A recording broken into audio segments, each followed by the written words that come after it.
Dnes je úplne zrejmé, prečo bol Šimečka a jeho družina prednedávnom v Kyjeve u prezidenta Zelenského. Boli dohodnúť scenár posledných dní, ktorý sa jasne naplňa. Prezident Zelenský sa podporne vyjadruje k našim verejným zhromaždeniam. Ukrajinská televízia prináša rozhovory zo slovenských námestí s Ukrajincami. A ukrajinské veľvyslanectvo na Slovensku dáva jedno stanovisko za druhým. Áno, zasahujú nám do vnútorných záležitostí Slovenska.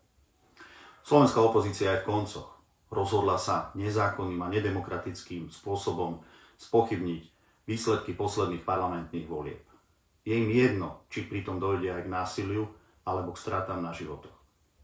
Dnes sa na Slovensku rozhoduje o tom, či tu bude vláda Roberta Fica, ktorý má jednoznačné stanoviska k vojne na Ukrajine a požaduje mier, ktorý chráni záujmy Slovákov a Slovenska, alebo vláda, ktorá bábkovým spôsobom prikývne na všetko, čo bude poškodzovať záujmy Slovenska, ktorá prikývne na našu účasť vo vojnovom konflikte na Ukrajine a ktorá nebude váhať poslať aj slovenských mládencov do vojny na Ukrajine.